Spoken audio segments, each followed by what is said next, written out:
sempat Como dihujat sama netizen tidak nasionalis karena dianggap pemiliknya tidak mau mengambil pemain Indonesia. Nah sekarang juga Marcelino diambil oleh Oxford. Ada lagi orang yang selalu negatif, titipan. Oh, ini salah satu pemain kita baru ngasih poin buat Indonesia gitu. DNZ ngepost itu. Padahal kan tadinya jarang itu dilakukan oleh klub-klub itu gitu. Tapi mereka tahu trafficnya bakal sangat besar gitu. Dan itu betul-betul mereka manfaatkan. Mas Sabto, saya ingin tahu nih, ada impact psikologis nggak ke pemain? Kalau misalnya berdampak ke negatifnya. Boundariesnya banyak gitu kan. Jadi nggak semudah itu juga untuk masuk ke klub. Jadi harus dipahami juga oleh publik kita bahwa nggak semudah itu kita menitipkan pemain di sana gitu.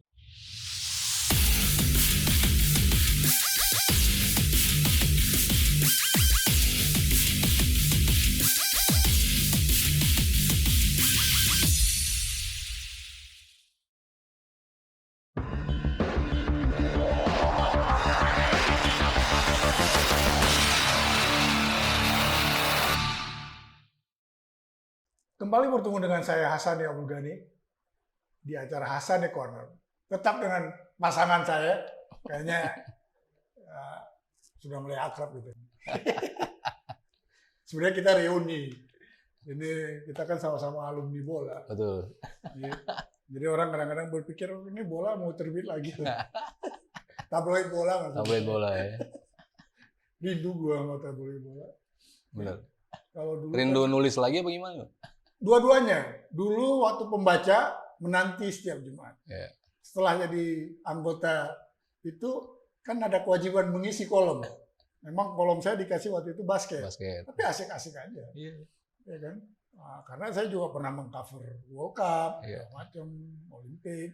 Jadi ya pahamlah kita dengan dunia itu. Tapi karena kita punya background wartawan tadi, itu kita kalau kita lihat perubahan hari ini ya, dari sosial media yang begitu berkembang.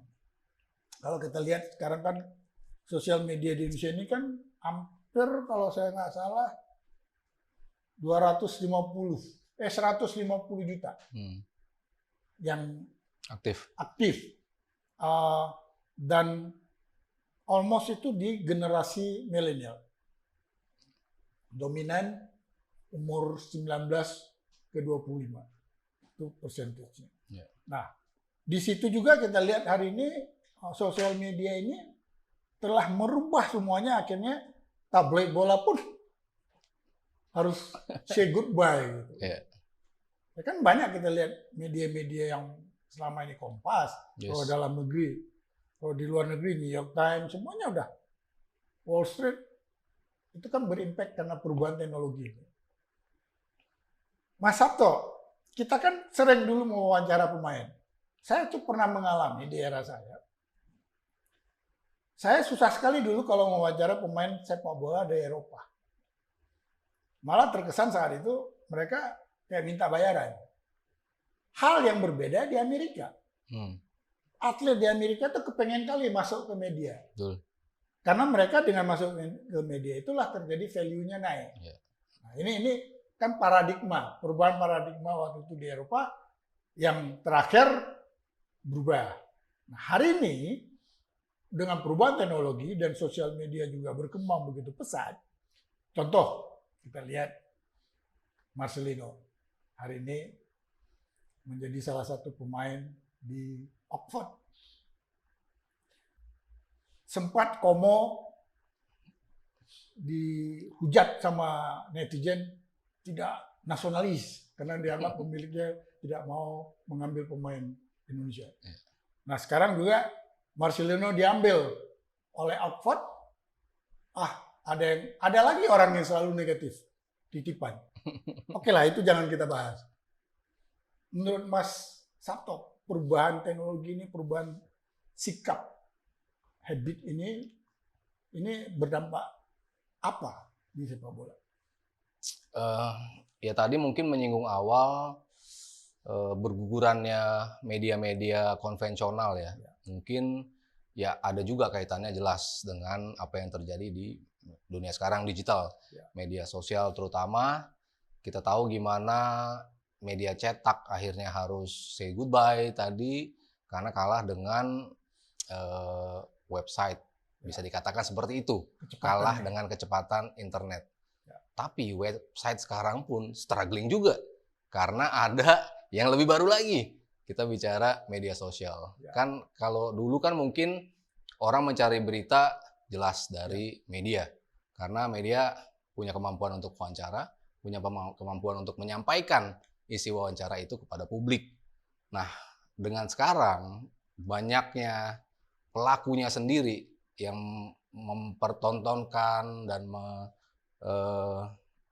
bisa dikatakan menyalurkan apa yang mereka ingin katakan lewat platform mereka sendiri, otomatis kan media di bypass sama mereka. Jadi kan tidak first hand story langsung dari merekanya. Jadi kan orang atau netizen kan pasti langsung aja gue cari yang orangnya langsung. Ngapain gue lewat media? Kan mungkin sisi jeleknya itu bagi media adalah seperti itu. Tapi ya kita nggak bisa salahkan itu. Teknologi berjalan terus, ya kita harus keep up seperti apa. Kita harus bisa manfaatkan teknologinya seperti apa. Yang kita bisa ambil kan kecepatannya. Artinya kita bisa keep up-nya dengan lebih cepat. Kita bisa membuat beritanya akhirnya dari mereka tapi bisa lebih cepat lagi. Kita olah lagi beritanya seperti apa. Mungkin dulu wawancaranya langsung, tapi sekarang bisa mengambil kutipannya langsung dari mereka, kita olah lagi, kita cari angle sendiri yang beda-beda. Tetap bisa eksis juga media gitu, cuman mungkin tidak seperti dulu karena kecepatan itu sendiri. Mungkin itu dari sisi kecepatan kenapa akhirnya media-media konvensional berlahan-lahan harus tergeser ya oleh media sosial itu. Nah, bagi pelakunya sendiri ya media sosial ada dua sisi juga. Ketika itu bisa melambungkan nama lo di pentas yang semakin besar dengan engagement yang tinggi terus-menerus oleh para pelakunya itu sendiri, atlet-atlet. Tapi sebuah kesalahan kecil aja, lo bisa langsung jatuh ketika lo bermain di sosial media. Lebih terbuka lah ya. Ya, dunia lebih terbuka. Saya secara pribadi pernah terdampak waktu pengurusan awal naturalisasi. Saya memanfaatkan sosial media saya, IG saya berkomunikasi itu karena background saya wartawan. Ternyata IG saya itu di-follow oleh media. Jadi mereka langsung kutip tanpa minta izin ke saya. Tanpa izin. Saya kadang-kadang kaget. Ternyata ada perubahan. Kan dulu kita selalu mengkutip atau mentelepon atau minta izin. Ternyata itu perubahan itu kadang-kadang kita nggak sadar. Nah, itu tanpa saya sadari, orang yang nggak suka sama saya, lalu orang mengatakan, oh Asani mau cari nama. Karena sering tampil di media. Padahal saya nggak pernah ngomong ke media. Saya hanya berbicara di platform saya sendiri. Media mengutip ya? Media mengutip. Itulah membuat waktu itu ya hubungan saya di dalam ada sedikit kerikil lah. Ada merasa tersaingi. Orang melihat, oh kalau ada naturalisasi nama Asani muncul. Jadi ya itulah impact. Ya. Nah, kita kan melihat juga hal yang sama saat Arhan diambil oleh klub Jepang. Kan sosial media klub itu naik. Banget deh. Ya. Begitu juga dengan Asnawi di Korea. Naik. Nah, setelah itu kita perhatikan Rafael, Ivar Jenner, siapapun nama Justin Hubner yang bermain di klubnya, itu klubnya langsung naik setelah mereka tercatat sebagai pemain timnas kita. Betul. Nah, artinya kan ada sisi positif dan punya nilai, ada value-nya kalau Indonesia, karena followernya kita terbesar. Nah, kalau pengalaman Mas Sabto di dunia media lah, ini fenomena pemain-pemain Indonesia diambil, walaupun kadang-kadang jadi istilah anak-anak sekarang jadi camat ya. Cadangan mati ya? Menurut pandangan Mas gimana? Ya, ya mungkin kita harus mau menerima secara realistis juga Ya. bahwa ya tadi Pratama Arhan diambil Tokyo Verdy, push melesat Tokyo Verdy. Tokyo Verdy kan udah bukan tim di J-League 1 lagi, tapi kan di J-League 2. Mereka butuh exposure lebih, mereka dulu tim yang sangat besar, menjadi salah satu founder J-League juga, tapi sekarang mereka ada divisi 2 gitu kan. Artinya mereka butuh exposure juga. Mengambil Pratama Arhan jelas besar sekali impact-nya buat mereka di sosial media. Ya. Tapi kenyataannya di lapangan Arhan jarang sekali dimainkan. Ya.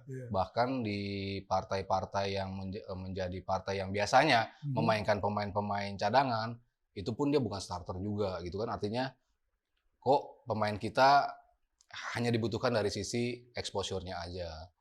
Lalu kemarin Hapner datang ke Cerezo Osaka pun seperti itu. Ya Cerezo bukan klub kecil juga, tapi terdampak juga oleh kehadiran Justin Hubner walaupun cuma sebentar. Ya. Dan semua itu terjadi pada klubnya Alkan Bagot, klubnya Hubner di Inggris, Wolves. Ya. Lalu tadi ada Marcelino bersama klub Denze, juga di Belgia. Siapa yang tahu Denze sih sebelum Marcelino datang gitu kan.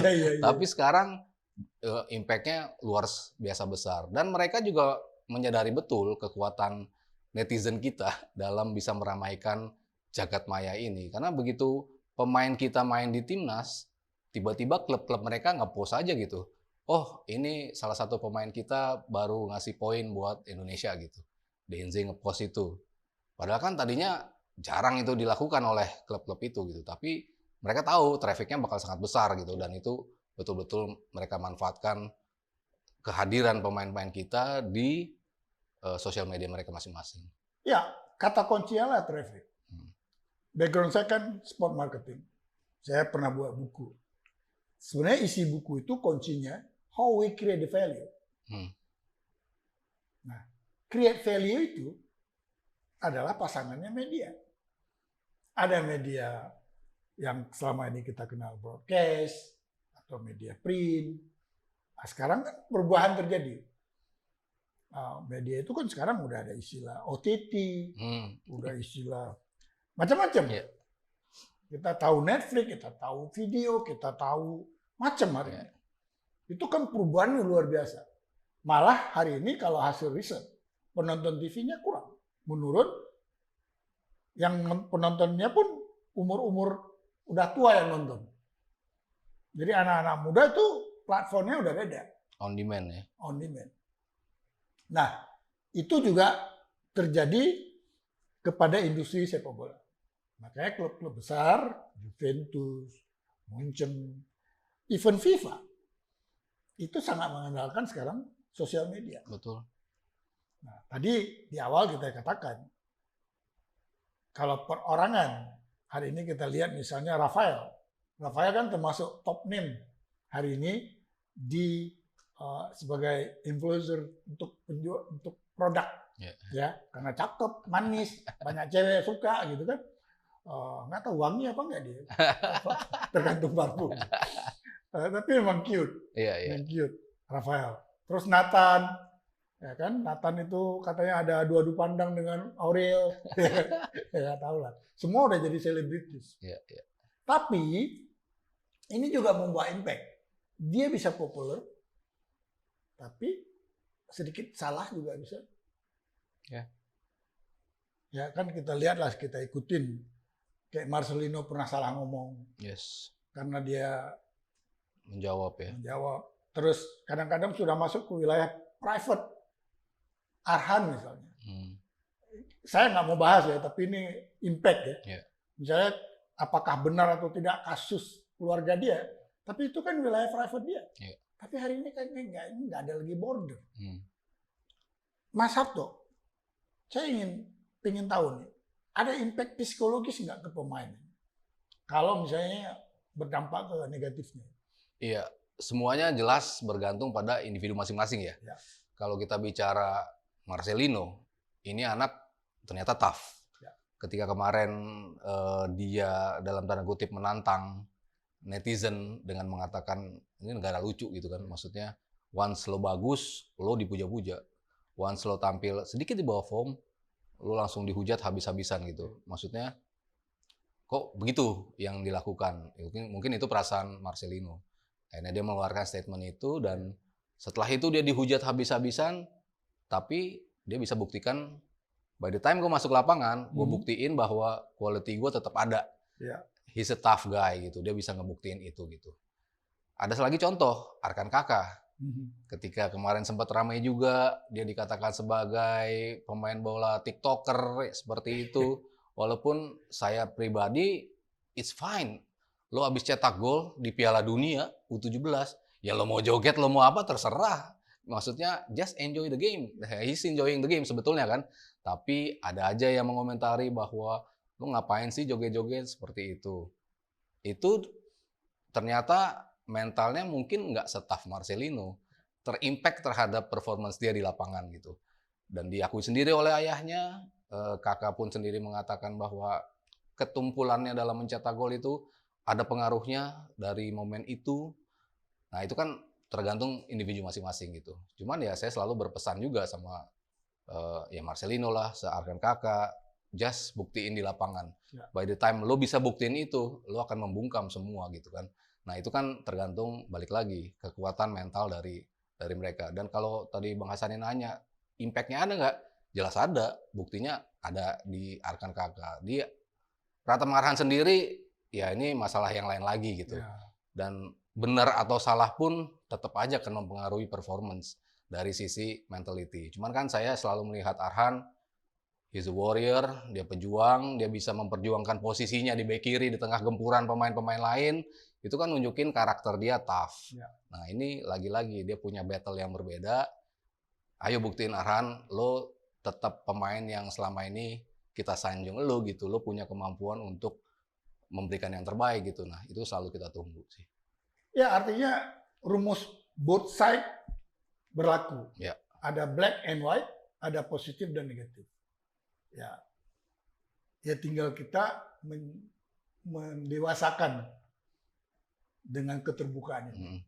Karena by the time lo jadi pemain timnas, ada Garuda di sini, semua orang merasa memiliki lo kan. Ya. Jadi susah. Kalau gitu. Dulu kan tunggu Mas Sabto wawancara, baru masuk koran. Iya. Hari ini langsung ada berita. Kita tulis di sosial media kita jadi berita, orang caption pun ditaruh di itu jadi berita. Ya. Jadi orang komen pun jadi berita. Ya. Jadi jangan menyesali profesi yang sudah, karena kalau memang ambil sisi positifnya, pasti membawa berkah. Ya hindarilah yang negatif. Nah selama tidak ada buat salah, ya udah bismillah aja. Nggak usah worry. Nah ini kan, perubahan ini kan sebenarnya kalau saya bisa flashback sedikit dengan pengalaman saya, kan di 2005, saya Mahaka Sport, itu ditunjuk sebagai representatif komersial untuk MU, Manchester United. Waktu itu kita diwawancara, lalu saya tanya, kenapa Anda berminat membuka satu representatif di pasar Indonesia? Hasil survei kami, kata si MU, itu direktur komersialnya yang mengatakan, Indonesia itu berada nomor 2 penggemar MU di seluruh dunia setelah Korea.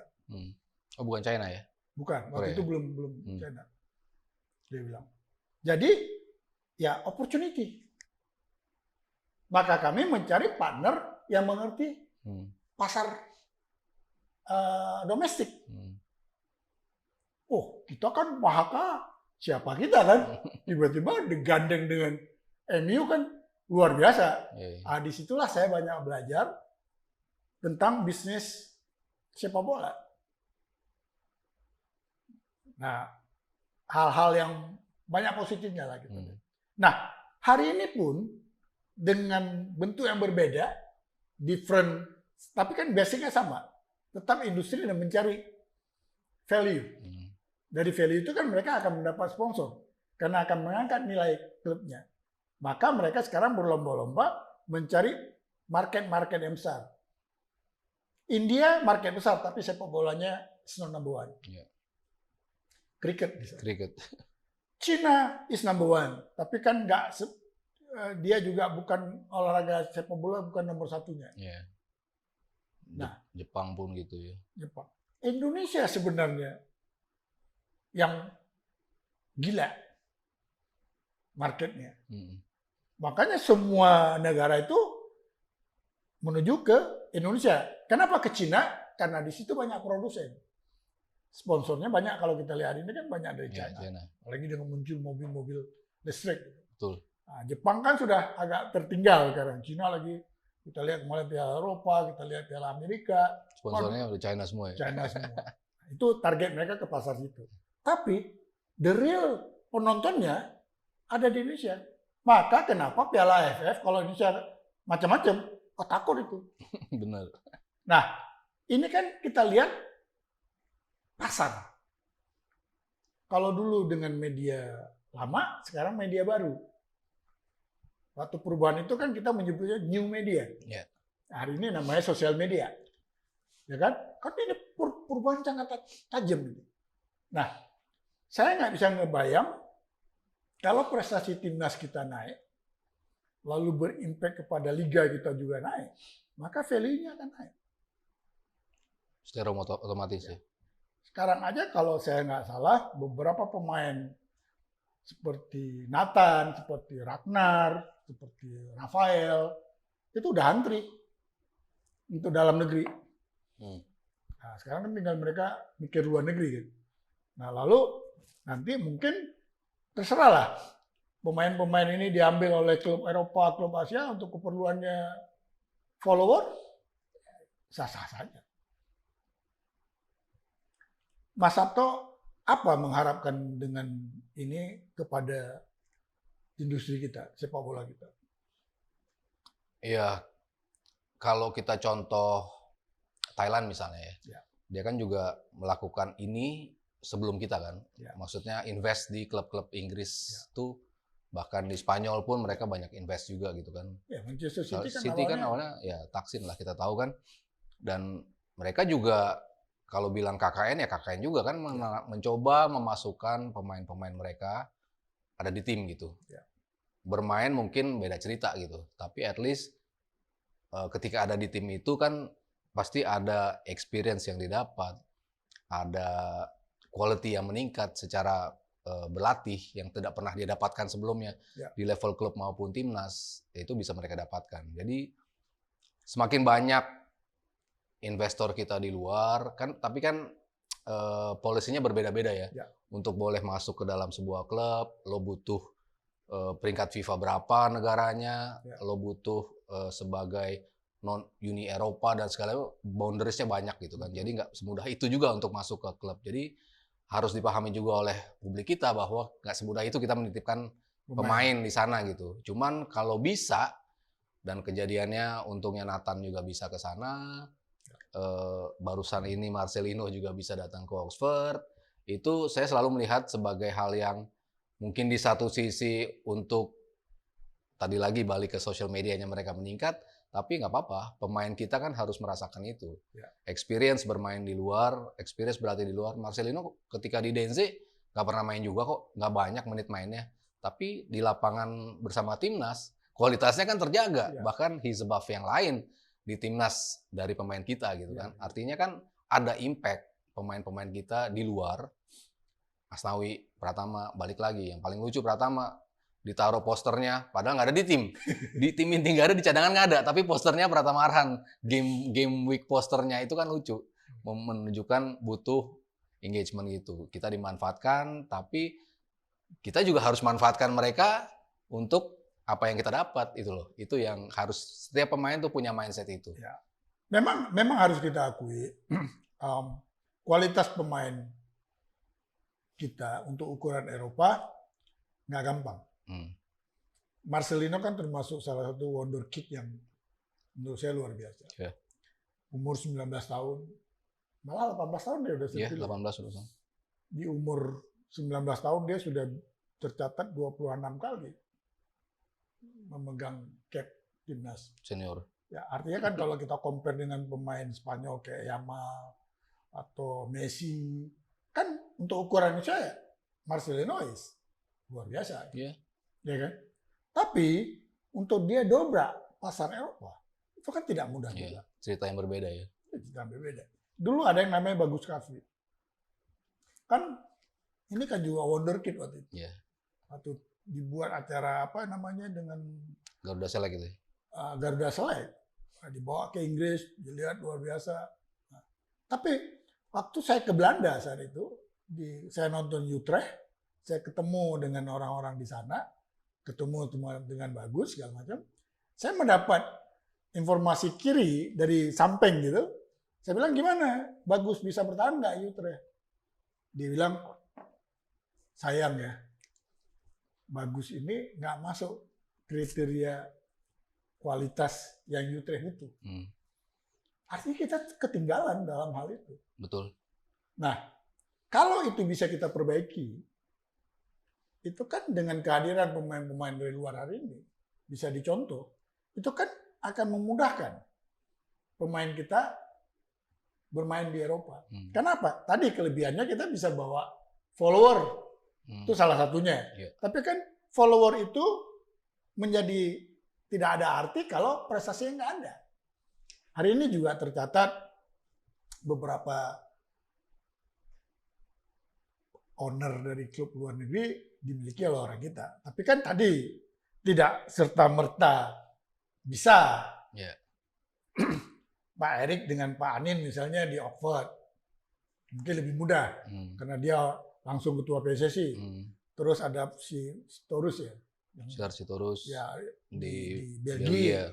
Lalu ada Jarum di Como. Tapi kan semua tidak mudah. Mereka hanya bisa merekomendasi, tapi tetap ada persyaratan-persyaratan gitu. Namun lebih gampang lah kalau prestasi itu tadi standar Eropa itu pemain kita bisa penuhi. Karena kita udah punya kelebihan. Nah ini harapan kita kan. Dengan kehadiran pemain-pemain yang sekarang ada di istilahnya, saya tetap mengatakan naturalisasi. Ini kan membawa impact positif. Itu yang saya cita-citakan dari dulu. Jadi jangan kalau istilah kita di dunia industri itu teknologi, apa istilahnya? Ahli teknologi. Ahli teknologi. Kan dulu kayak gitu kan kalau asing masuk ke Indonesia. Kan? Nah hari ini kan dengan kehadiran pemain yang di training di Eropa bermain untuk kita. Tadi kan materi kita sepakat. Indonesia udah berubah. Compare to Thailand, compare to Vietnam waktu berada di ronde ketiga. Nah, kalau ini terus-menerus pemain kita bisa mengambil, kan luar biasa nanti. Mas Sabto, apa harapan Mas Sabto ini? Melihat, kan Mas Sabto tahulah perkembangan SSB, perkembangan sepak bola, apa yang harus kita lakukan? Supaya tadi menerobos pasar Eropa itu kita nggak terlalu comblang. Karena kita sudah terbantu dengan sosial media. Betul. Dan yang mungkin ada cerita menarik ya. Ada juga salah satu owner juga dari Indonesia, Santini Group, keluarga Wanandi, kan punya Tranmere Rovers juga. Di Inggris ya? Iya, betul. Mereka sekarang ada di League 2. Itu 2 bulan lalu kalau nggak salah mereka datang ke sini. Mereka di Bandung membuat sebuah camp pelatihan gitulah untuk mencari pemain yang bisa mereka audisi, promosikan ke sana. Ada 2 pemain yang dipilih untuk berangkat. Kalau tadi misalnya Bang Hasani mencontohkan Bagus Kava gitu ya, Bagus Kavi ya. Dia bermain mungkin kelihatan dia top scorer, dia agile di depan gawang. Secara kasat mata kita bisa melihat dia. Oh ini pemain menurut kita bagus. Dan akhirnya kita promosikan ternyata di Eropa bukan itu yang dimau oleh Jong Utrecht pada waktu itu ya. Nah ini pemain-pemain yang dipilih ke sana di lapangan nggak kelihatan. Wah ini top scorer, bukan top scorer. Dribblenya biasa aja gitu. Tapi mereka yang dipilih gitu. Saya tanya kan ke yang coaches-nya gitu. Scoutingnya. Kenapa? Justru pemain kayak gini yang dibutuhkan di Europe. He can be involved in the game, dia mau turun sebagai intelligence-nya dia main. Artinya kan kriteria kita menilai pemain dengan kriteria klub menilai pemain di luar itu berbeda. Mungkin kita jagoan dribbling, jago bikin gol, itu pasti dipilih di sana. Belum tentu. Ternyata parameter mereka dalam melihat pemain kita tuh berbeda. Lo bisa menjadi team player, itu ternyata lebih dihargai oleh mereka. Lo involvement lo di dalam pertandingan tuh seperti apa gitu, ngebuka ruang yang kayak gitu-gitu ya tuh. Ternyata pemain ini mereka melihatnya seperti itu. Jadi nggak melulu kita melihat ini jago loh, top scorer Piala Suratin, pasti dia masa depannya bagus. Belum tentu juga. Yang dibutuhkan di Eropa tuh pemain seperti apa. Nah, asalkan ya etosnya itu dijaga ya oleh pemain-pemain kita, dia juga lihat secara quality dia punya etos yang bagus. Dia punya maksudnya nggak gampang nyerah gitu. Di body dia tetap fight, berani fight. Nah, yang kayak gitu-gitu tuh ternyata lebih dilihat oleh klub-klub di luar sebagai kualitas pemain. Jadi ya itu, tetap bermain, yang penting kengototannya itu terjaga, ya kualitas ya pasti terjaga, bagaimana lo involve dalam permainan secara overall, itu yang dijaga. Bisa membaca situasi ya, game plan yang kayak gitu-gitu tuh yang ternyata lebih dinilai dibandingkan sekedar lo mencetak gol, lo memberikan assist, ternyata bukan itu yang dicari. Artinya dia bisa melihat beyond-nya, membaca talent. Betul. Ya kan? Dan ternyata ada juga pemain kita yang mungkin di situ kelemahan kita kali ya. Nggak bisa melihat itu. Ya apapun kita katakan ya kita harus banyak belajar lah. Ya. Cuma kan dalam catatan kita hari ini kan ada empat ya. Ada Nathan, ada Marcelino, ada Hubner, ada yang bermain di Liga Inggris, Elkan Bagot. Udah ada 4, kan sudah mewakili. Ya kan? Kalau Liga Belanda ya memang sudah di Belanda gitu. Sekarang kan ada di Belgia ada Ragnar, ada Sandy Walsh, Sen Patinama juga di Belgia. Walaupun sayang klubnya baru turun ke ini. Jadi artinya kan sudah mulai merata gitu ya di Eropa gitu. Ya di negara-negara elit lah. Ya kita bukan di top level, bukan di premium, tapi ya kita juga bermain di Liga Asia. ASEAN, Asia gitu kan. Jadi fair enough. Ya, artinya kalau ini terus mudah-mudahan nggak ada yang komplain lagi lah. Di track yang benar lah ya. Di track yang benar. Kalau ada yang komplain berarti salah sarapan. Mas Sabto, obrolan kita ini semakin asik. Nanti kita kulik lagi di episode berikutnya. Mudah-mudahan perjalanan timnas juga kalau bisa mulus. Betul. Ya seperti cita-cita kita semua. Ya tentunya satu kebanggaan dengan ada perubahan-perubahan ini. Tidak mudah. Tapi kalau selama niat kita baik, kenapa tidak? Sekali lagi, terima kasih banyak kepada penggemar Hassani Corner. Tolong bantu kami, like and subscribe, karena tanpa Anda, kami juga tidak bisa berkembang. Tentunya kami akan memberi berita-berita yang update. All about sport.